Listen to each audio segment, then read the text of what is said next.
Olá, seja bem-vindo ao canal. Eu me chamo Michael e serei seu professor aqui no YouTube. E o tema da nossa videoaula é classificação dos seres. Sendo que a classificação dos seres eu dividi em duas aulas. Essa aula é uma aula introdutória. E nesta videoaula eu vou explicar um pouquinho sobre os conceitos, os principais conceitos, termos que vocês têm que saber, como taxonomia, sistemática e por aí vai. Eu vou explicar também como era feita as classificações há muito tempo atrás, porém eu vou dar ênfase na classificação definida por Linneu, que é a classificação utilizada até hoje. Nesta videoaula, eu vou explicar um pouco sobre o repicofage, que é o reino, filo, classe, ordem, família, gênero e por aí vai. Somente isso? Não. Nesta videoaula, eu vou explicar também o que seriam sistemas artificiais e o que seriam sistemas naturais. E vamos conhecer algumas regrinhas de terminações, tanto para os animais quanto para as plantas. E na próxima aula eu vou explicar um pouquinho sobre a nomenclatura trinominal e a nomenclatura binominal, sendo que eu vou dar ênfase na classificação utilizada nos tempos atuais, que é a classificação estabelecida pelo Linneu. Mas antes de falar sobre o Linneu, precisamos conhecer alguns termos, alguns conceitos. Um deles é o que é um táxon? Táxon é quando você vai organizar um grupo de indivíduos. Eu vou separar indivíduos, seres, de acordo com suas características. Um exemplo: alto, baixo, feio, bonito, esperto, não esperto. Observa, eu estou separando de acordo com algumas características. Isso é táxon. Foi a maneira que eu achei para organizar algo. Na biologia, organizar desta maneira não é tão aconselhável. Por isso que hoje em dia nós utilizamos a sistemática. A sistemática ela vai ter mais critérios na hora de organizar. Ah, o táxon deixou de existir? Não, o táxon não é apenas um agrupamento, não é apenas uma união de seres que tem a mesma característica ou característica semelhante. Pois é, o táxon ainda existe, mas o táxon está dentro da sistemática. Agora eu vou ter vários critérios de organização. Eu vou organizar de acordo com a sua forma, eu vou organizar de acordo com o seu funcionamento interno, que nós chamamos de fisiologia, eu vou organizar de acordo com a evolução. Observa o tanto de critério para que eu organize, para que eu agrupe os seres. Isso é chamado de sistemática. Ah, precisamos conhecer agora como era classificado os seres há um tempo atrás. Ó, existiu várias formas de classificações.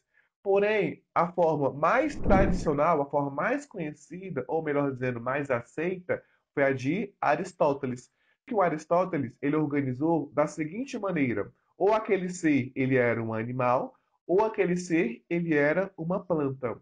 Para ser animal, você tem que ter capacidade de se movimentar e você tem que se alimentar. Agora, planta é o oposto de animais. Como assim?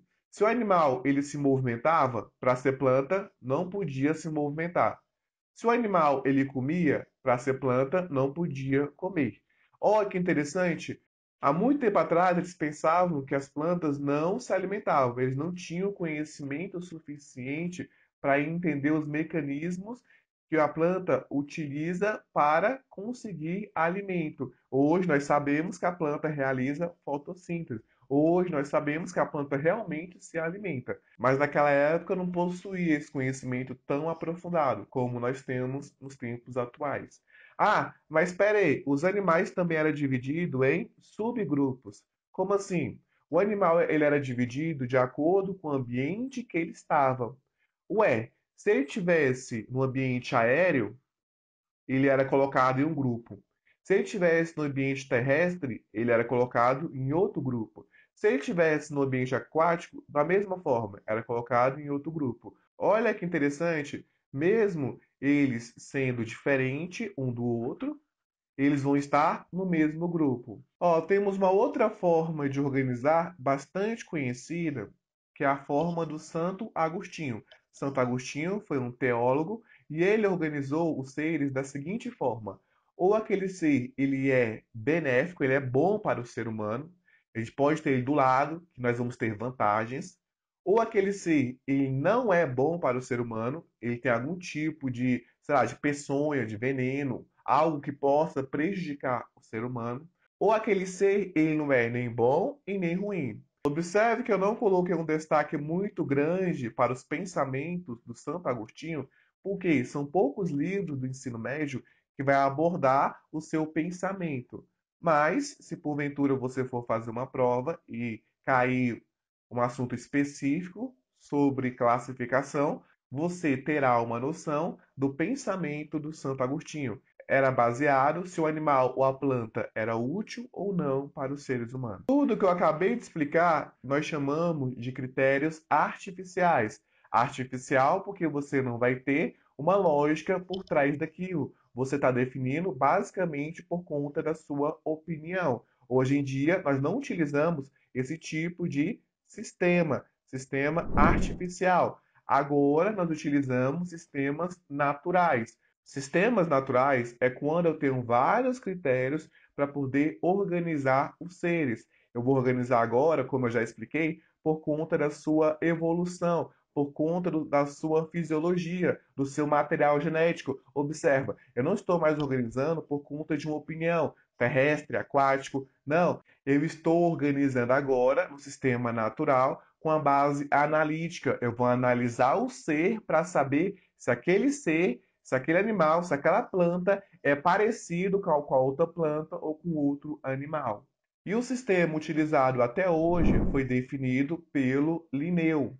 O Linneu também é conhecido por Carl Linné, sendo que Carl Linné é um nome sueco, ou Carolus Linnaeus, que é o nome do Linneu, mas só que latim. O nome latim é Carlos Linneu. Professor, sua letra é bonita, né? É, mais ou menos. Eu estou me esforçando aqui o máximo possível.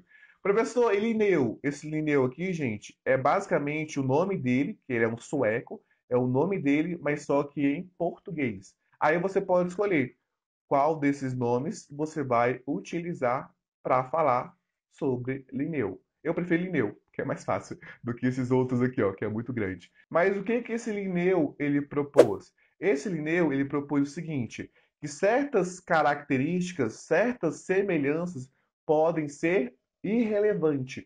Não é porque o animal sabe voar que ele é parente de outro animal que saiba voar também. Certas semelhanças talvez sejam insignificantes. Foi isso que Carlo Linneu ele disse. Tanto é que a classificação de Linneu é com base na forma do ser e não apenas no local que ele se encontra. Ó, certas semelhanças podem ser irrelevantes. Observa essa mosca e observa esse morcego. Ambos estão no mesmo ambiente. Ambos estão no ambiente aéreo. Porém, se você olhar para a mosca e olhar para o morcego, você vai conseguir perceber que ela tem características morfológicas diferentes do morcego. Foi isso que o Linneu disse. Observa essa outra imagem, esse outro exemplo. Temos aqui uma água-viva e temos aqui uma baleia. Observa que ambos estão no mesmo espaço, que é o espaço aquático. Porém, observa a forma desse ser e a forma desse outro ser. Totalmente diferente. Se é diferente, por que que os dois estão no mesmo grupo? Deveria estar em grupo distinto. Essa foi a ideia principal de Linneu, separar de acordo com a forma que aquele ser possui. Professor, por que que não separou de acordo com a evolução? Por que que não separou de outra maneira? Porque Linneu ele não acreditava na evolução. Linneu ele acreditava que as espécies elas eram fixas. Ele acreditava que a espécie era criada por um ser divino, certo? E essa espécie não sofria nenhum tipo de evolução. Mas o que que isso tem a ver com a classificação? De acordo com Linneu, para entender as intenções do Criador, do ser divino, nós teríamos que separar as espécies de maneira correta. no qual as plantas e os animais é separado de acordo com a sua forma. Porém, a planta, temos aí uma observação. Se a planta ela possui fruto e flor, que são as angiospermas, esse fruto e essa flor também vai ser analisado. E o Linneu, ele criou um livro, certo? E nesse livro ele colocou todas essas observações que eu estou explicando para vocês. Sendo que esse livro chama-se Sistema Natural, ou Sistema Nature. E o primeiro livro, a primeira edição, foi lançada em 1735. Teve ao todo 10 edições. E a última edição foi em 1758. É a edição que vai trazer a classificação dos seres. Esses detalhes que eu estou explicando e os detalhes que eu vou explicar está escrito nessa última edição. E o que nós temos hoje em dia é uma adaptação da última edição criada por Linneu. E essa classificação é dividida basicamente desta forma.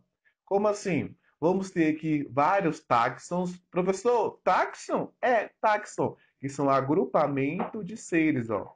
Temos aqui vários táxons. E o ser, ele é colocado no mesmo táxon, no mesmo grupo, de acordo com a sua semelhança. Na época do Linneu, não tinha a família e não tinha o filo.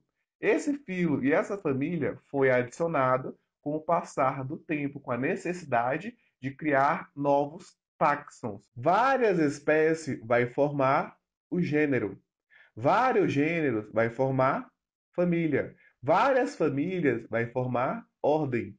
Várias ordens vai formar classe, várias classes vai formar filo e vários filos vai formar reino. E o táxon que estiver mais perto da espécie quer dizer que o grau de semelhança é muito grande. Temos o reino, onde vai estar todos os seres, e de acordo com a sua semelhança, vai sendo dividido em filo, classe, ordem, família, gênero e espécie. Que espécie eu vou disponibilizar uma aula só para esse assunto. Professor, o conceito de espécie é apenas isso? Não. Temos várias classificações, várias ideias de vários pensadores que eu vou explicar nas próximas videoaulas. Ah, nossa, é muito nome, difícil para decorar. Não, na verdade não é tão complicado assim, porque temos o macete, que é o reficofage. Para que você consiga lembrar desses nomes aqui, porque é importante, você tem que saber essa divisão, temos aqui o reficofage. O re quer dizer reino, o fi quer dizer filo, o c quer dizer classe, o o quer dizer ordem, o f família, o g gênero e o e espécie. Tem que saber isso aqui? Tem que saber isso aqui.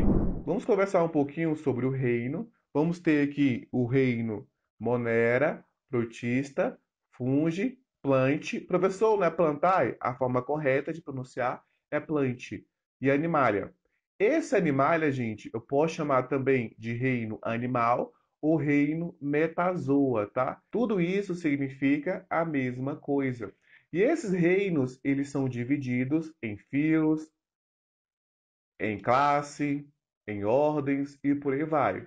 Vamos pegar como exemplo o reino animal, que é o mais cobrado nas provas. O reino animal pode ser dividido em vários filos. Eu coloquei aqui os filos tradicionais, tá? Porém, gente, tem muitos filos, mas isso aqui é o que você vai ver em um livro do ensino médio ou até de nível superior. E esses filos eu vou explicar cada um deles nas próximas aulas. Vai ter uma aula para porífero, uma aula para quinidários e por aí vai. Eu vou colocar o cordados em uma classe. Por que, professor, o senhor pegou o animal, o cordados, por qual motivo? Que eu vou mostrar para vocês a classificação da nossa espécie, a classificação dos seres humanos. Nós pertencemos aos cordados. Mas qual é a nossa classe? Ué, a nossa classe é mamífero. Eu não sou uma ave, eu não sou um réptil, eu não sou um anfíbio, muito menos um peixe. Eu sou um mamífero. Lembrando que eu vou explicar tudo isso aqui nas próximas aulas, de maneira detalhada sobre os peixes, anfíbios, répteis e por aí vai. Agora vamos lá. Vamos pegar os mamíferos e vamos colocar numa ordem. Agora, daqui para baixo, como são muitas ordens, muitas famílias e por aí vai, o que eu vou fazer? Eu vou colocar a ordem apenas do ser humano. Qual seria a nossa ordem? A nossa ordem é primata, a nossa família é hominídeo. Professor, eu posso falar hominidae? Tá errado, como eu disse. O A normalmente você não pronuncia no latim, é hominídeo. Nosso gênero é Homo e nossa espécie é Homo sapiens. Tá aqui do lado, ó, tudo aquilo que eu acabei de dizer. Pronto, finalizamos aqui o nosso exemplo. Então, cada espécie, para você descobrir a sua classificação, você vai ter que fazer isso. Você vai colocar o reino, filo, classe e por aí vai. Você precisa decorar esses nomes para a sua prova? Não, não há necessidade. Você precisa entender como é feita a classificação. Ó, temos aqui um outro exemplo, que é o de uma coruja. Ela vai estar no reino animal, vai estar no filo cordados, vai estar na classe aves e por aí vai, até chegar à sua espécie, que é o Athena enucularia. Quando você vai classificar os seres, você tem que entender que existem regras na hora de classificar. Uma delas é as terminações para os animais. Em família, no final do nome, você vai ter que colocar a terminação id. Temos aqui a espécie Homo sapiens, que é a nossa espécie, e a família é o hominídeo, podendo ser chamado de hominídeo também. Temos aqui outros exemplos, que seria o do gato. O gato, a espécie é Felis catus, porém a família é Felidium ou Felide, sendo que sempre em família vai ter que ter essa terminação. Temos aqui o lobo, a espécie é Canis lupus, a família é Canidae ou Canídeo, e no final tem aquela terminação que eu comentei. Isso é importante? É. O nome por completo, nem tanto. Mas a terminação em família, quando vai falar sobre animais, é importante porque é um código, é uma nomenclatura internacional. É algo que já está consolidado, tem que saber. E para planta? Planta é um pouco diferente. As terminações para planta é o seguinte: na ordem, você vai definir o nome e no final do nome você vai colocar a terminação les e família. E no final desse nome você vai colocar aces, em ordem rosales, família rosáceas, certo? Para a planta é um pouquinho mais chatinho, porque você vai ter que saber tanto a ordem, a terminação, quanto a família, a terminação. Espero que vocês tenham entendido este conteúdo. Se você gostou, se você ficou com dúvida, deixe aqui no comentário. E se você ainda não é inscrito, inscreva-se, que isso vai fazer com que eu produza mais vídeo de forma gratuita para vocês. Gente, eu vou ficando por aqui. Um forte abraço, fiquem com Deus e até a próxima!